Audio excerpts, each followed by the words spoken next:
Are now learning about Eicha, the destruction of the temple, and how it was really a very good thing. Although it was very, very concealed, and it looked like the worst thing possible that could happen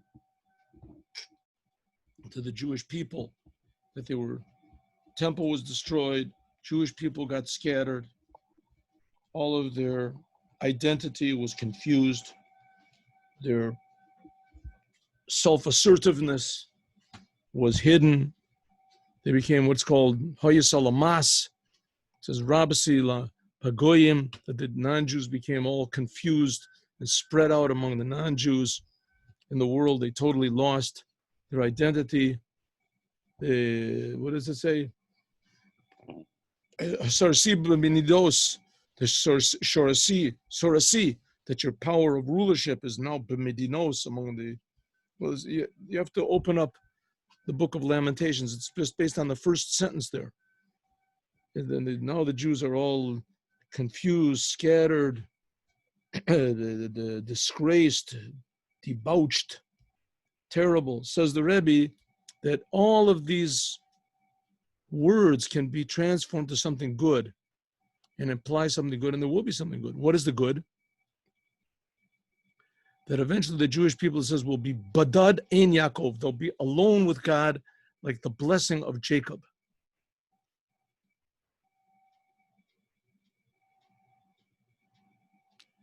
And that is the whole wonder, the whole surprise of Jeremiah the prophet when he wrote Eicha. Eicha, Yeshiva Ohr, how can it be that the Jewish people are so desolate, so abandoned? They're all the sons of God. And look at them now, they're scattered around. How can it be? So the Chassidic explains exactly the opposite. That's what Jeremiah, internally, that's what he was really amazed at. How could it be that the Jews, he saw our generation. And he said, how could it be that the Jews, they're so scattered around, they're so tremendously confused, they're so, disattached from their true identity. How can it be that these Jews can become connected with God, Ein Yaakov, the blessing of Jacob that God gave? How could this possibly be? That's what he was amazed of. Eicha, how can it be that the Jewish people that are so low, how can they be elevated? So how could it possibly be? A thing like that. Never been such a thing in the history of the world. So that's what he said. Let's see if we can get to this here. See where we are? You see my pointer? I can do my pointer here. I got this pointer thing. 1 second, 1 minute. Here it is, the spotlight. Oh, spotlight, that's that. Huh? No? There it is. Oh, have it? Yes? That's what it means. Eicha Yeshiva Badad. That's what Jeremiah the prophet was saying when he wrote Lamentations. Deep down, he was saying, talking about our generation. He saw the destruction of the temple. But he also saw that this would bring about in the Jews a certain type of humility, a certain type of surrender to the truth, a certain positiveness and power, that the Jews would be connected to the creator of the universe.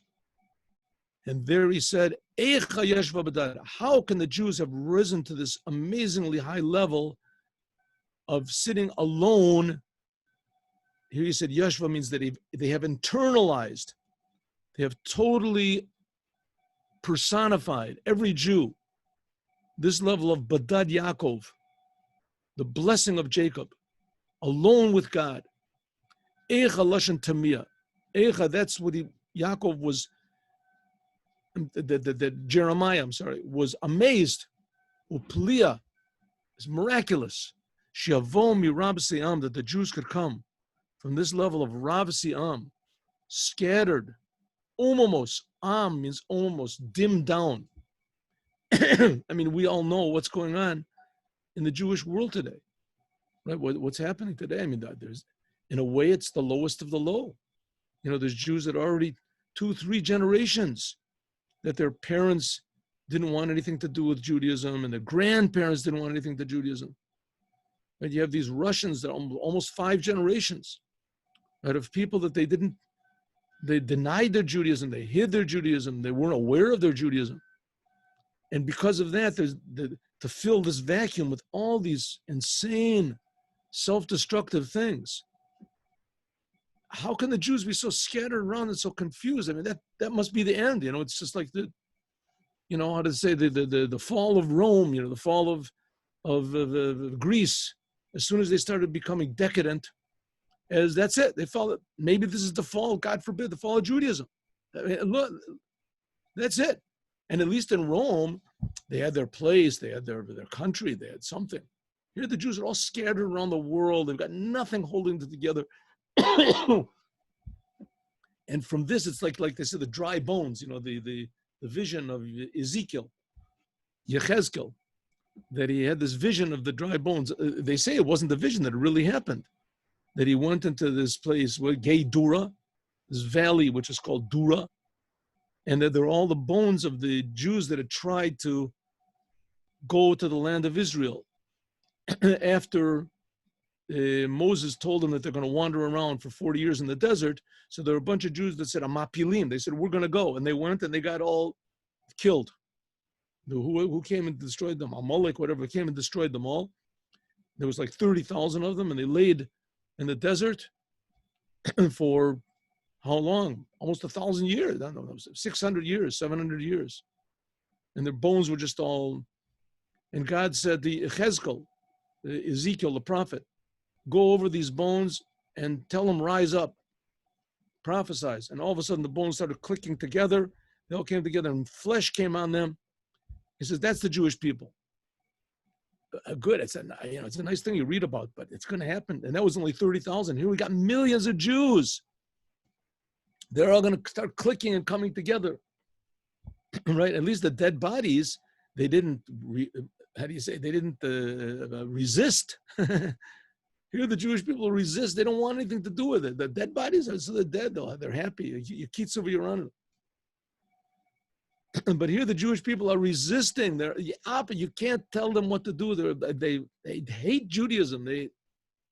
And these people all of them are going to come back to Judaism. They're all going to come back. And that's what Yirmiyahu was amazed at. The Jewish people are umamos, rabsi, and that they're all mixed up. They're all spread out. They'll raise up lebadad to this level of badad. Shalamayla mishtaushas, which is above the whole creation. The Jews will be connected to the Creator. They'll look at this world in a totally objective, godly way. Over the yeshva, it'll be settled in them. This will be, how do you say? They will personify this essence of God. Every Jew. This is very amazing. This is amazing. And especially if you look at the Jews, I mean, a little bit, I'll tell you the honest truth. The truth is, you can see it a little bit. You can see a little bit. I go and put tefillin on people on Friday, and this is the Rebbe's, discovery. That Jews don't mind putting on tefillin. I told you a couple of stories, but I'm standing in the middle of Jerusalem, in the middle of Tel Aviv, in a very sort of a not, holy area. There's nothing going on in the streets or anything, but that's, it's just wild. And there's a lot of these people that go by, that are really, I mean, far away from Yiddishkeit, and they're doing things that are far away, and there's these homos and things like this. And I ask everybody, would you like to put on tefillin? And everyone smiles, even the people that don't. I told you that one story, but that happened a while ago. Every smile, they say, no, thank you, Toda Rabba, lo, Toda. I say Shabbat Shalom, I say Shabbat Shalom. You see that the opposition is not there so much. The opposition. In any case, even if the opposition was there, everything is going to flip around in a second, because that's the true identity of every Jew. But it's an amazing thing because it doesn't exist anywhere else in the world in any way. Right? You tell a person 5 generations ago his parents were Irish or something, you tell him he's a dirty Irishman or something like that, they'll look at you like you're nuts. Well, but what does it wake up? Oh, Yeshlama, we can say Shagila the Yashva was that this revelation of what's called Yeshva, that it'll be settled. The Bechinat Badad of this essence of God will be settled. This essence of God, which is above Ishtalshlut, which is above the whole creation, will be an integral part of the consciousness of every Jew. This will not be in a normal way. It will be above normal, will become normal for a Jew. Therefore, the service we have to do in order to bring this into revelation, the Bechinat Badad, the Tshuva. Therefore, after God created the first man, so everything depends on us. Even though that the result is not commensurate at all to the work we do. But we have to do something that's similar to the result. Right? It's like investing a penny and receiving back, you get as a prize, you win all of Europe and Asia. It's all yours. Yeah, that doesn't make any sense, right? That's the way it is. It's the same thing. Every Jew will receive the essence of God, the essence of the Creator. That's more than Europe and Asia. Every Jew, you have to do something. What do you have to do? Something that's above your normal way. Tshuva. Tshuva means return to who you really are. Right? Stop looking around at what made you feel good yesterday or what people think about you or your crowd or whatever. Forget about that. Who are you really? Right? A Jew is really connected to the essence of God. Return to that awareness. I don't know what you're talking about. I don't know what you're talking. You're a Jew? Yeah, that's it. That's it. Now you know what it is. That feeling, that's called tshuva. And in order for us to reveal this, we have to do this. Okay, now, who's going to do this tshuva? So the answer is we have to do it. The people who are reading this Mimor, we're the ones that have to change ourselves totally. Don't think this Mimor is talking about, oh yeah, those guys in the street, those the derelicts and this. No, we're talking about the derelict inside of each and every one of us. We're derelict from avodah, from our service of God. She'inyan tshuva, the whole idea of tshuva is avodah shelamayla mishtalshlut.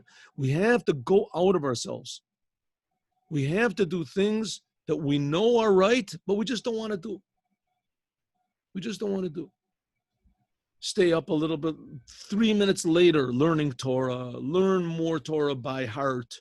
So when you're walking on the street, do a few more good deeds, one more good deed, one more moment.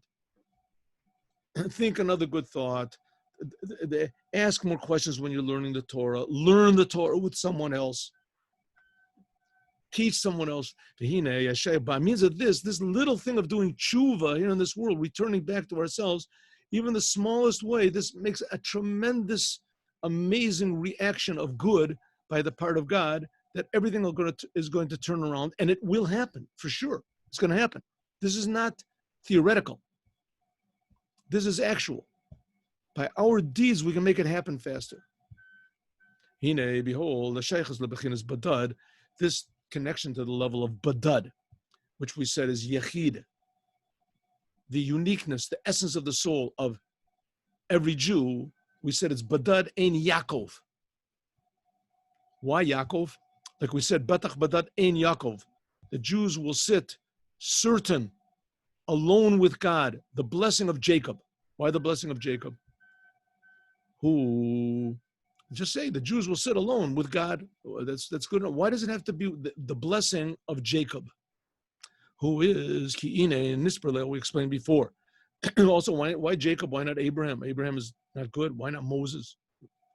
We explained before, Shabadad, this level of Badad, which its simple meaning means to be abandoned, alone, and which its Chassidic true meaning means to be united with the oneness of God, above everything. Who, Bechinas, Atik. We said that's in Kabbalah, it's called the level of Atik. Atik means the inside of the crown of God. Shelamayla mi Beit HaKavim, which is, this is above the two sides of right and left. Right and left. Oh, let me just, a short explanation. We talked about this before. God has a personality. That's the God of the Jews. To understand the personality of God, that's called the secret of faith in God. What's idolatry? Idolatry stems from thinking that God doesn't have a personality. God is just way, way, way, way, way above the world, infinitely above the world. God has no connection to the world, no connection whatsoever. God, he's God. God is above time. He's above. God is going to listen to your prayers. God cares what you do. Once in a while, if he wants to, he cares. So that, even though it's certainly a way of thinking that seems to be the biblical narrative, that God is one of the characters of the Bible, and he's like the chief character, and he, created the world a long time ago. And once in a while, he gets interested in the world, right?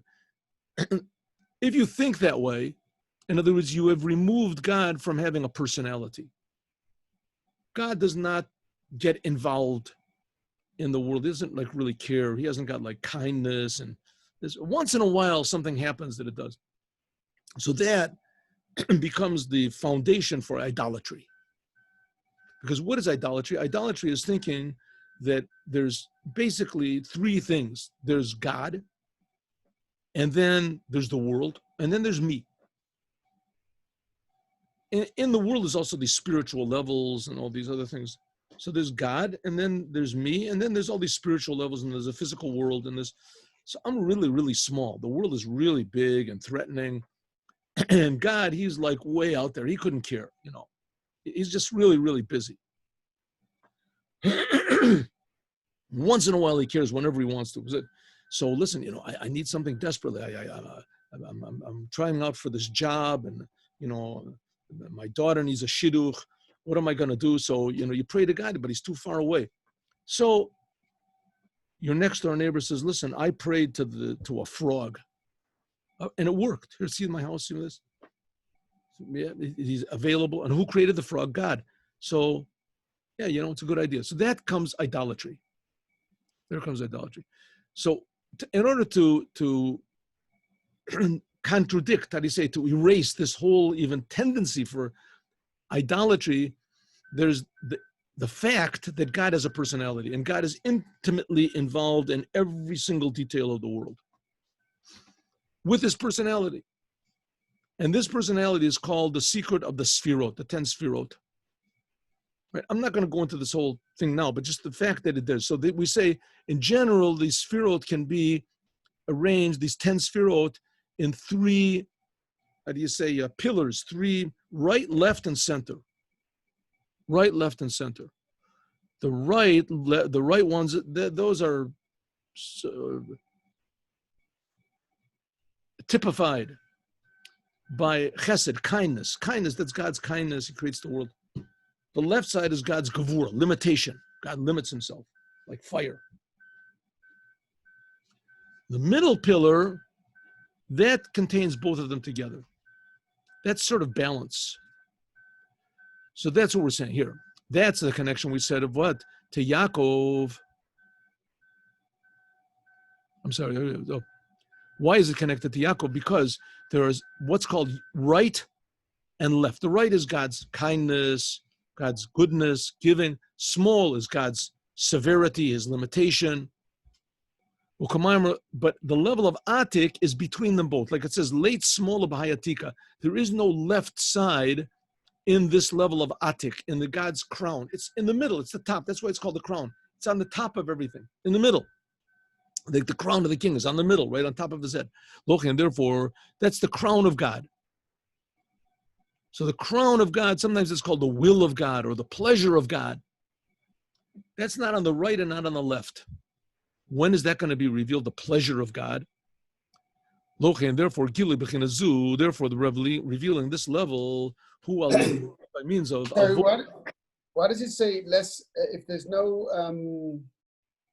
left or right? It specifically says there's no left in atik. What about the fact that there is right? Very good. Okay. Listen, God essentially is kind. God is the giver. That's why God is always referred to as masculine. In our prayers, he's always referred to as masculine. God, he, vayomer Hashem. It doesn't say vatomer Hashem.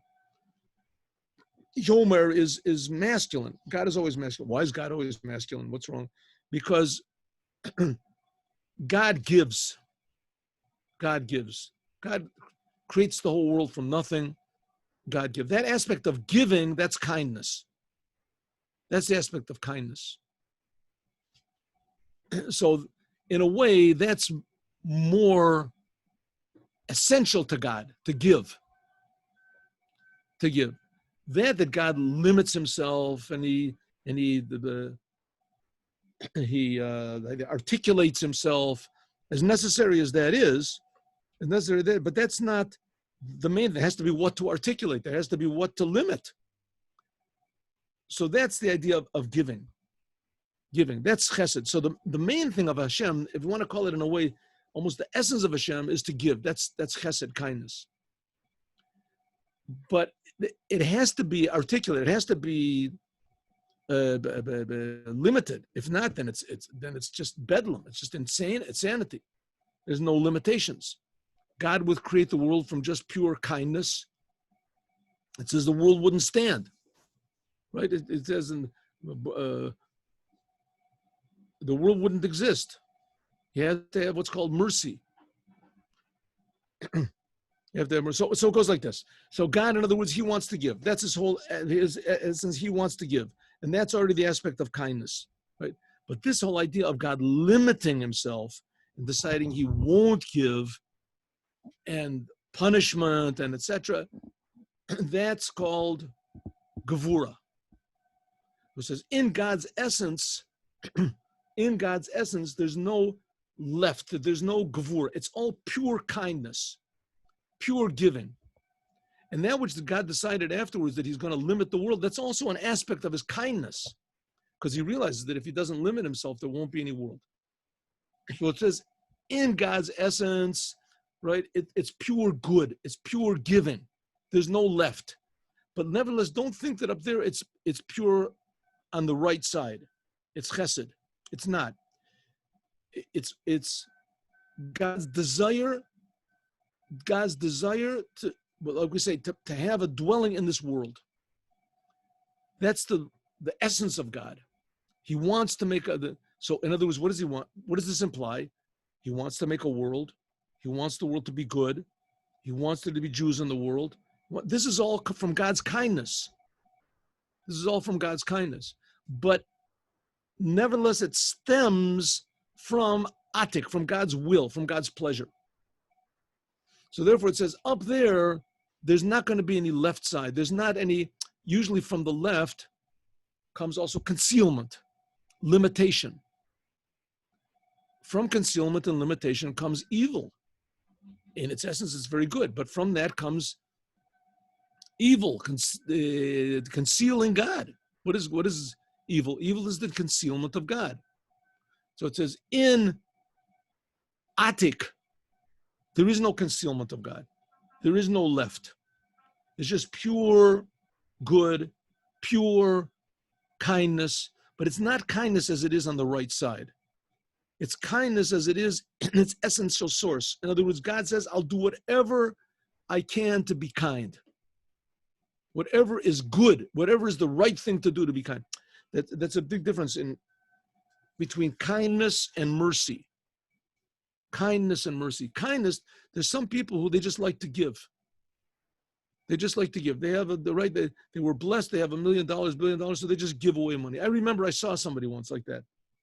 He went to the kotel and he decided to give, he became rich very suddenly and he decided he was going to give away 200 shekel notes. 200 shekel notes. Which is that 200 shekels is a nice amount of money. You know, it's like $60 or something like that. Now, I think back then it was even more. So he decided he was going to give away this money. But he didn't plan it out very well. He should have made like a line, and he had people that were with him, and that the people had to pass through this line that would give. No, he just decided he was going to give out money. All of the how do you say, the poor people, the gatherers of money, the people that pretend they're poor, they want to be poor, they act like they're poor. All of us, they all swamped him. They all get the money, and they started grabbing money from his hand, and he got all mad, and he had these bodyguards that were there and started knocking people. So the whole thing came, but that was chesed. That was kindness. Giving, just giving. Not good. A person that really wants to give, that's what's called rachamim, mercy. Mercy means that you want to give, but you want to give it in the proper way. You want to give it in the way that the person can appreciate it. That means you have to join with it, gevura, limitation. But in the essence, something like the essence of God. The essence of God, it's pure goodness. Pure goodness. And that's atik, the level of atik. What's God's pleasure?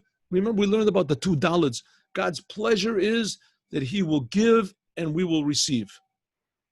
So that's his pleasure. So in a way, that's his essence, is kindness to give. But don't think that it's kindness like I just described, the indiscriminate kindness. Right? God realized because of atik, because of this, he realized that indiscriminate kindness, just giving, it's not going to work. The world won't work. There has to be a certain limitation. And then if there's limitation, then there'll be service of God. There'll be turning from bad. I hope that explains it. Is that an...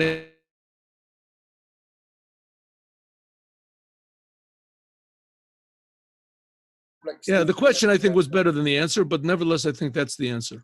I think, yeah, thank you. There's no left side in atik, right? But God in his essence is good, but nevertheless, atik decides how this good should be. Therefore, they had to be added left. But atik in its essence is pure good, pure. And therefore, to reveal this level, this is the level of badad. Badad, that's what we call the inside of atik, the inside of God's crown. In order to reveal this in the world, it can't be on the right or on the left too much. It has to be in the middle.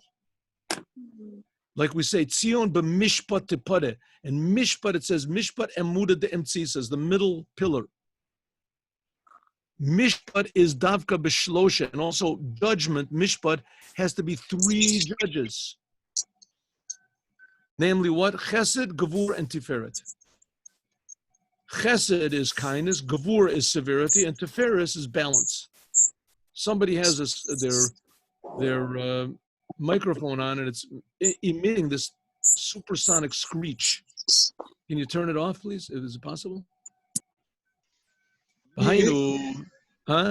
You can, as the host, you can mute anybody's microphone at any time. All right. Okay. By going to their picture and the 3 dots, and then unlimited. Oh yeah, unlimited power. All right, good. I'll see. If it bothers me, I'll do it. Thank you. To make a dwelling for God in the physical world, and in a complete way. How we have to do it? We just finished saying, what's the secret? You have to do tshuva. Before that, we said that we have to have humility. Now the Rebbe is saying here, if you really want to do tshuva and you really have humility, then you have to serve God with all 3 pillars. Right, kindness, severity, and balance. Kol gimel kavim davka. Ubir kavod kadushas morichami. And this is what the previous explained in the Mishnah. Shlosha devarim olam omed. On 3 things the world stands. Remember we learned that? On 3 things the world stands. We learned that Pirkei Avos, right? Right in the beginning of Pirkei Avos, she'al yedei avoda, 3 things the world stands. That by means of service, Torah, avoda, gamilat chasadim, in these 3 things, Torah, avoda, Torah means learning the Torah. Avoda means prayer. Gamilat chasadim means acts of kindness, doing the commandments also. By means of this, ha'olam omed, the world stands. So why does it say, Badad ein Yaakov? Yaakov, he's the 3rd of the founding fathers. Why the blessing of Yaakov? Because in order to really bring this about, all of these things that we've talked about, to raise the Jewish people, in order to do this, we, the ones who are learning this Mimor, have to serve God with humility. We have to do tshuva, we have to return back to our source. But after that, we have to be practical and serve God with all three pillars, like the three fathers. On these three, the world will stand. Shenishalma hakavana, that will be completed the intention of the creation of the world. And that's the whole idea of the third temple, Kava Shlishi, the third pillar. Bechirat nachala b'li mitzurim, like we said, it is an inheritance without any limit. That was Yaakov. Yaakov, it said Abraham, he had a bad son, Yishmael. Yitzchak had a bad son, Esav. Yaakov had 12 sons and they were all perfect. He had an inheritance with no limits. Shabotiyah, that through serving God in this way will be included, will be made the third temple, which will come from heaven, according to Kabbalistic opinion, according to the Mimor also. The base Rishon, that will be included the first temple and the second temple. The first temple and the second temple, they were destroyed, just like Yaakov, Avram and Yitzchak, that came from them, not good, because Abraham was too much on the side of kindness. So there came from him Yishmael. Yitzchak was too much on the side of severity, of power, changing the world, digging ditches, revealing water. That was Yitzchak thing. So it was too much on that side. It wasn't balanced. There came from him Esav. But Yaakov is in the middle, and also he has the benefit of the work of Abraham and Isaac. We also have the benefit of all of the service of the Jewish people since the first temple, since the giving of the Torah. This will be even higher than it was when Adam received life, when Adam was created. The third temple, the world will be higher than it was in Adam before he sinned. Mikedem, Mikedem means even before he sinned. Kiyadua, like it's known, the idea of Adam and Mashiach. Adam and Mashiach. That Adam, Aleph, Daled, Mem, that's the initials, Rosh Tivot, of Adam, David, and Mashiach. The three stages for bringing Mashiach. Adam was the first man. Ideally, he was supposed to be Mashiach, Adam. He was supposed to be, his whole thing was serving God, and all of his children were just serving God. That's what Mashiach is, that every man will only want to do what the Creator wants. But Adam didn't do it, so then afterwards was David. David, it says, Rambam says, was the first Mashiach. David Mashiachecha. But he paved the way for the final Mashiach ben David.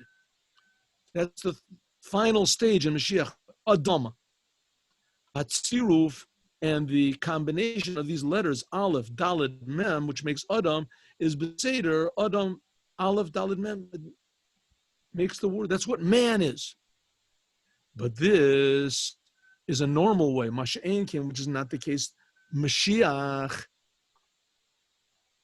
is hinted at in a pasuk, in a sentence in Isaiah that says, Hine, behold, Yaskil Avdi, consider my servant, Yoram, Vanisa, Vagava, Me'od. It says, my servant that is high, elevated, and raised up very much.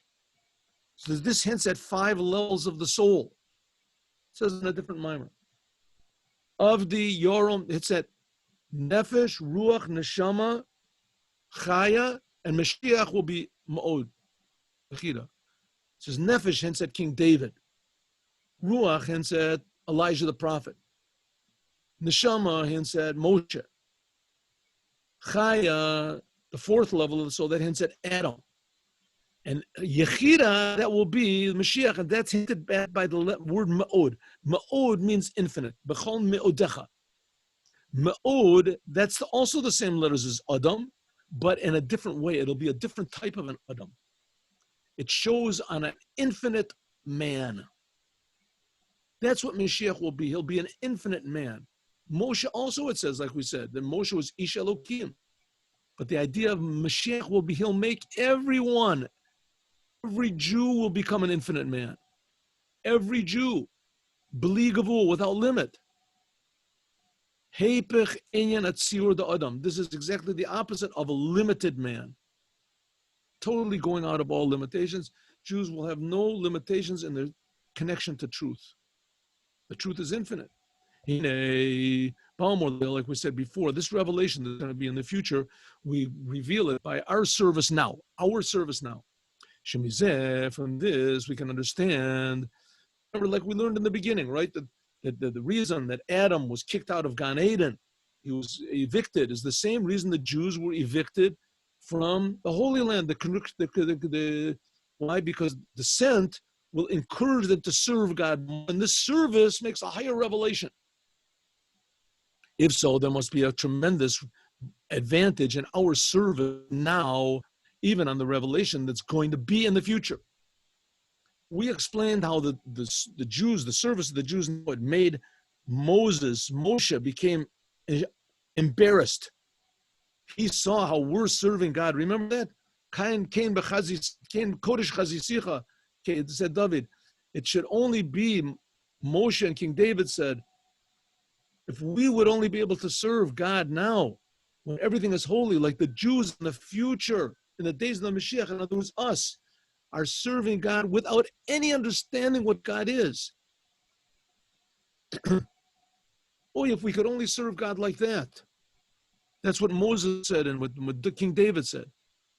If so, it must be that the service we're doing has a big advantage, not only on what they did, but also on the revelation that we're going to get. Like the Rebbe Marash explains, Yafesha Achat B'tshuva Ma'asim Tovim is better one moment of doing good deeds than all of the life of the world to come. What does it mean, the world to come? The raising of the dead, that the world is going to come, future. It's better now, the service we're doing now is better than the revelations we're going to get in the future. Why? Because the service of tshuva that we're doing now, it causes chaya olam haba. This is the cause for the coming of the Mashiach, the raising of the dead, and including all the revelations that are going to be in the future. Hare behechrek, so necessarily we have to say that there is a big advantage to our service of God now on the revelations that are going to be in the future. Why? Kidav or hagorem, because the thing that causes hu chazak yoter miadavar shenasel yado. A thing that causes, the cause is in some way higher than the effect. The cause is somewhere higher than the effect. Just take an example. Health. Health is a wonderful thing. What's the goal of a doctor? To make health. Doctor makes people healthy. What is higher? To be a doctor and heal people, or to be healthy? To be healthy, what's the question? Right? But it doesn't take any talent to be healthy. In order to take a person that's sick and make him healthy, that takes a tremendous talent. You have to go and you have to learn. It's not easy. The ability to take someone and make him healthy, to be a doctor, in a way that's higher even than the health itself. In a way, it's a power that can transform sickness into health.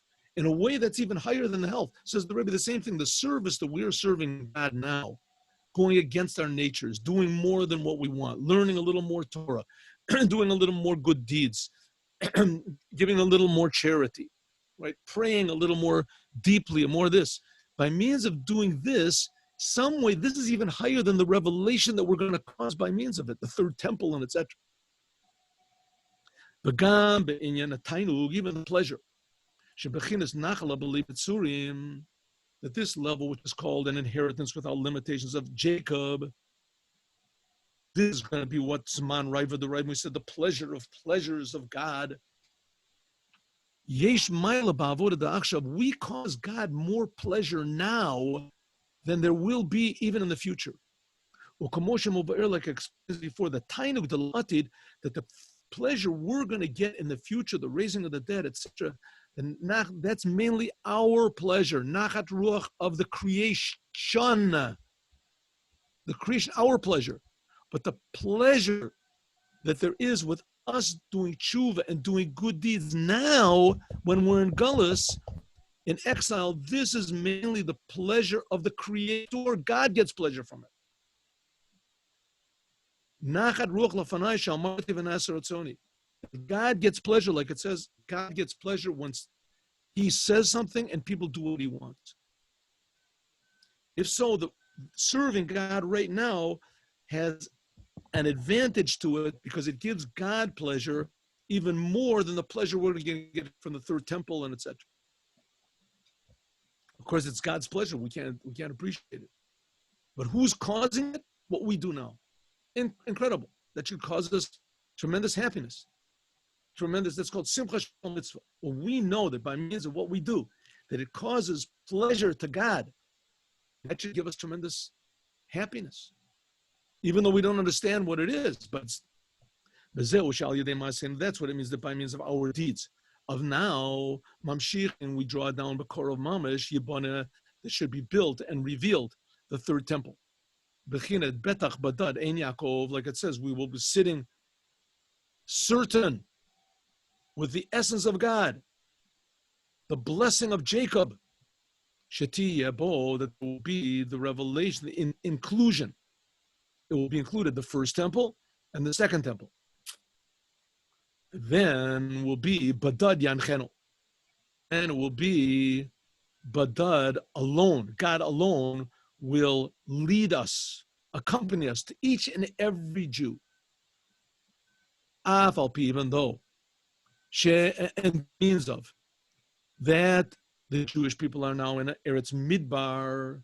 The Jewish people are now in a wasteland, Ubatohu, and in a desert and a wasteland.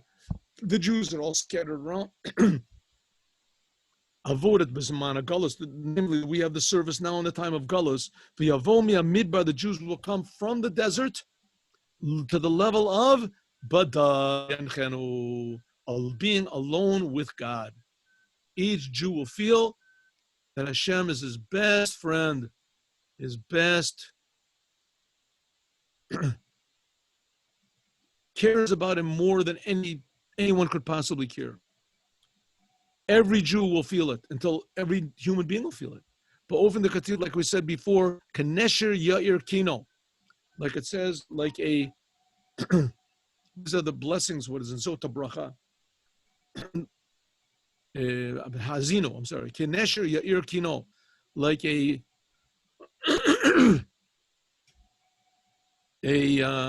eagle flaps over, hovers over its nest to protect them. Al Gozalov Yerachef, on its young chicks, young whatever it is, it hovers. That's what everyone will feel. Nesher, that's the aspect of God's mercy, chemla, and his, how do you say, his, another word for mercy, deeper mercy.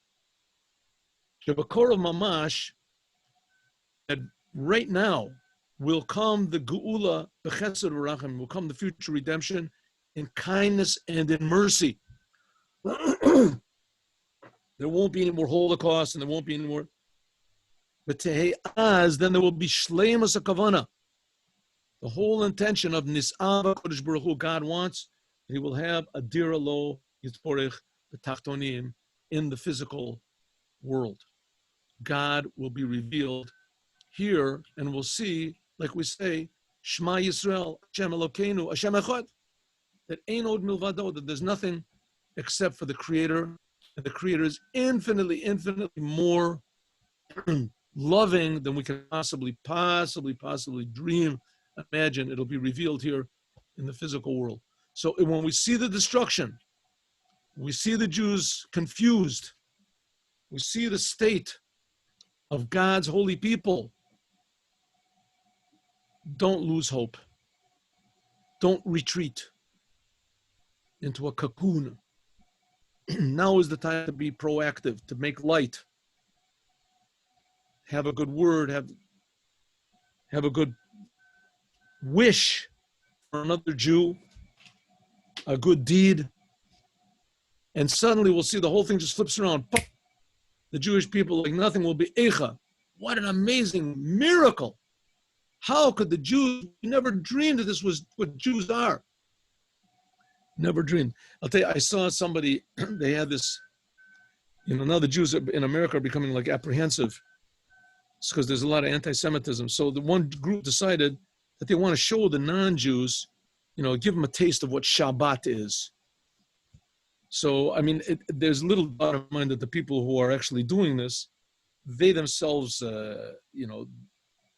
have little idea themselves what Shabbat is. But nevertheless, so they invited them and they made this sort of, they lit candles and everybody sings songs. But the fact is, a non-Jew is not allowed to keep the Shabbat. And the Jews must keep the Shabbat. But why? What's the point? Because a Jew, why aren't they doing it? Why aren't they, why do they want to be so nice? Because they're ashamed. They're ashamed. They're ashamed. They're afraid. And they have a lot what to be afraid of and a lot to be ashamed about. What are the non-Jews going to think? Maybe they're going to. But that's what it means, betach badad. When a Jew was really trusting in Hashem, he realizes that to give blessing to the world by being a Jew, to give blessing to the world by doing the commandments, by being proud, is the best thing for the non-Jews. The non-Jews, everyone will respect you, and even though it's a little bit shaky. But, like the Rebbe said a lot of times, why doesn't anyone in Israel just stand up in the United Nations and just say, God gave us the land. It belongs to us because God gave it to us. It's really not our land and it's God's land and he gave it to us. If you have any problems with that, go to God. It's not. Why doesn't anybody stand there? Because they're all afraid. They're all ashamed. They're all this. There's no Jewish identity, courage. And in the end, we just want to do a good thing. We're not saying, everybody get out and we're going to kick everyone out. No, we're saying, listen, the land belongs to the Jewish people. It's totally his. And be brave. Be brave. Be positive. And the Rebbe says, what's going to happen? If you go out of yourself, then the whole world will change. Suddenly, what a Jew is will be revealed to everyone. And that's the whole idea of the third temple. It'll actually come down. It'll be physical. But first of all, we have to manifest our Judaism, and then God will manifest his Judaism and show the world how good they are, how much God loves them. In the future, total redemption by means of the Rebbe, Melech HaMashiach, now. Okay, good. Maybe I'll write a short resume of this mimer like I did to the last one. And we're going to learn next time, we're going to learn another mimer. We're going to learn Sikha now. We're going to finish the Sikha we started.